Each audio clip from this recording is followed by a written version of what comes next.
ئێمە داوای لێبوردن لە هەموو ئەوانە ژەکەین کە بەهۆی ئەم قەدەغەکردن و ئەم ڕێو شوێنانەوە کە ئەوەی کە ڕۆژانە پەیان نەکرێستا ناتوانن پەیایی بکەن بەڕاستی ئەوانەش ئێستا بۆتە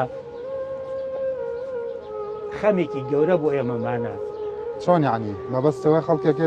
سنووردارە توانەکانی دانی هەبووە بۆ نمونەت من تەلەفۆنم بۆ کراوە ئەڵێ من ڕۆژانە مقەبا و ئەو شتانەم کۆ کردوێتەوە بۆ ژیاوم ئێستا ناتوانمەوە بکەم ئەو کوڕانەی لای خۆم تیمەکانی لای خۆم ناردووە بزە بدووا بۆ هێنی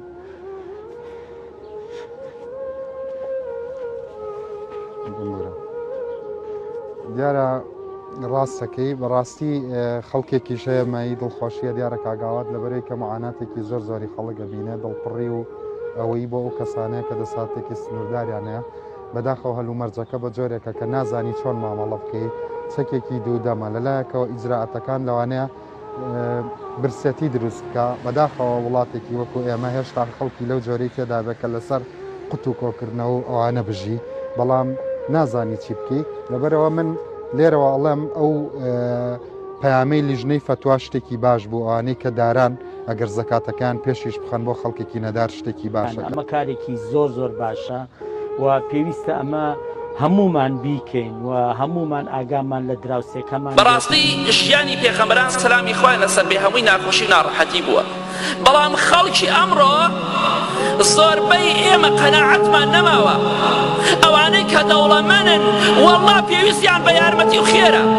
وەڵڵا مریشکێ بۆ مناڵەکانیان بکری ئەمەندە خێرە گەورەتەکان مەگەر خوای گەورە خۆی بزانێت چونکە خۆیان داما و احتیاجن پێویستیان بە یارمەتیە ئەگەر پێی بڵێ ئەوە فەقیرێکە پێویستی بە یارمەتیە ئەڵێ وەڵڵاهی نیمە 5 دقە دوای ئەوە تەلەفۆنێکی بۆ بگرێ فڵان عەرزەیە بەدە دەفتەر یەکسەر ڕاکا بۆ ئەیکڕێ ئەی وەڵڵا تۆڕەت لێ بکاتەوە لە دنیا و لە قیامەتە سوک و ڕیسوات بکات وەڵڵاهی لەم چەند ڕۆژەدا چوونەتە ماڵی موسڵمانێک لەگەڵ 4 موسڵماندا وەڵڵاهی فەقیرێکە 8 مناڵی هەیە بێوەژنیەکە ئەی دەوڵەمەندەکان بۆ نەخوا ناترسن والله پرسیارم لێ کرد خوشکی بەڕێزم دخوا مناڵەکانت چەندە جار گۆشت دەخۆن وتی واللهی ماین جارێکش ئەگە بریشکان بۆ بکڕم بەڵام فەقیر وەزعی باشە دەوڵەمەندەکانمان پێویستیان بە یارمەتیە چونکە لە خوا ناترسن زۆربەیان داوای یارمەتیان لێکێڵن نیمانە ئەوەدا ئیبراهیم پێغەمبەری صلی الله علیه وسلم لەگەڵ خێزانەکەیە دەڕوات بۆ شاری مەکە تەنها کونێ ئاویان پێ لەگەڵ کۆمەڵێک خورمادا کیسەیە خورمای پێ تەواو پێغەمبەری خوا صلی الله علیه وسلم کەعبی کوڕی عوجرە دەفەرمێ ڕۆژێکیان پێغەمبەری خوام بینی صلی الله علیه وسلم ڕەنگی تێکچوو بوو وتم مالی ئەڕاکە متغەیرا ئەی پێغەمبەری خوا صلی الله علیه وسلم بۆ ڕەنگت تێکچووە دەفەرمێ ئەی کەعب واللهی 3 ڕۆژە 3 شەوە خواردن نەچۆتە سکی منەوە ئەو حاڵی پێغەمبەری خوایە صلی الله علیه وسلم بەڵام با لە خوا بترسین تەقوای خوا بکەین یارمەتی خەڵکی هەژار بدەین یارمەتی فەقیرەکان بدەین با بەس بکڕۆزێنەوە فەقیر ناکڕۆزێتەوە دەوڵەمەندەکان نەکڕۆزێنەوە بە بەڵگەوە دەڵێم وەڵڵاهی زۆربەیان لە خوا ناترسن ئەگەر لە خوا بترسانایە ئینسانی وا هەیە دەیەهات دەفتەر زەکاتی هەیە زەکاتەکە دەرناکات ئەگەر ئەوانە لە خوا بترسن دەتوانن خزمەتی خەڵکن پیاوە 2-3 وەرەقە زەکاتیە هیچی پێ ناکرێت بەڵام ئەو زەبەلاحە لە برسان بردوەکان ئەوانە توان خزمەتی خەڵکی بکەن بەڵام نایکەن هەتا ماون ئینشاءڵڵا هەر بەشیان کڕوزانەوە و نەبوونی ئەبێ لە دنیادا ئینشاءڵڵا لە قیامەت شامار و دووبش لە خزمەتیان هەیە با لە خوا بترسن سوێن بەخوا ئەم شەو موسڵمانێک شتێکی بۆم گێڕایەوە زۆر بێتاقەت بوو وتی واللهی ئەو ڕۆژە موسڵمانێک هاتۆ بۆ لام دوکاندارەکان گوێ بگرن کاسبکارەکان گوێ بگرن بازرگانەکان گوێ بگرن نەفەرێک هاتۆ بۆ لام من خۆم دەیناسم کەسەکە ناوەکەی پێم وت واللهی هاتووە کۆمەڵێک مناڵی هەیە وتیتی فڵان کەس 2000 بە قەرز برێ 2000 هیچ زاڵمی بێ ویژدان لە چشت لەسەر ئەمانە قورسەکەی گران ئەەکەی لە خۆڕایی ویژدان و ڕەحمت کووە 2000 بەرێ بە قەرز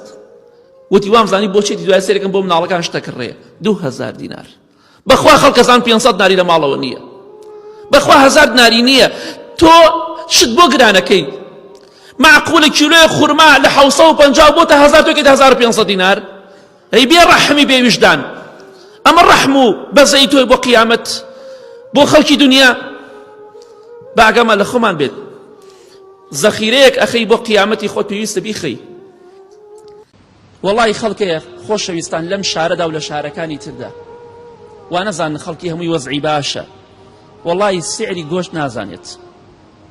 چونکە ئەڵێ چەند ساڵە نەم کڕیوە نازانێت مەگەر لە دەمی خەڵک بیست بێتی وەڵی جاری وایە بە دوو مانگیش نازانێت سعری مریشک چەندێکە توش دانیشتتە بۆ خۆت لە ماڵەوە بە کەیفی خۆت خواردن و خواردنەوە دەخۆیت ئاگات لە فەقیر و هەژار نییە وا نازانی لە قیامەت محاسبە دەکری سعری گۆشت نازانێ چونکە نەیکڕیوە ماڵی فەقیری وا هەیە مسلمان دەڵێ مریشکێکم بۆیان بردوتەوە لە خۆشیە خەریک بووە باڵ بگرن باڵ ئالەم چەند ڕۆژەدا باشە بۆ ئێمە لە خوا ناترسین زەکاتت پێ ناشی داوای زەکات بۆ ئەکەی یارمەتیت پێ ناشی داوای یارمەتی بۆ ئەکەی ماڵ و منداڵی باشت هەیە خانوو سیارەت هەیە بۆ دەستە خەڵکی پان دەکەیتەوە ئەی نازانێ ڕۆژی قیامەتە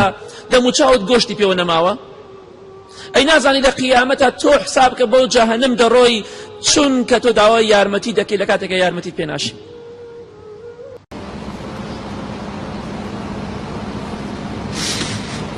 والله ئەم ڕۆژێشا کەسانێکی زۆر هەیە ئەو کەسانی کە دەوڵەمەندن خوای گەورە ماڵ و سامانی پێتان داوە والله کەسانێکی زۆر هەیە فەقیر و هەژارن دەی لە خوا بترسن یارمەتیان بدەن ئەو ماڵەی خوای پەروەردگار بە ئێوەی بەخشیوە لە جومعەی پێشوا باسمان کرد سەدەقە و خێری لێ بکەن و ئەوەشی ئەمڕۆ دەمانێت باسی بکەین ئەوەیە هیچ کەسێک لە خۆی بایی نەبێت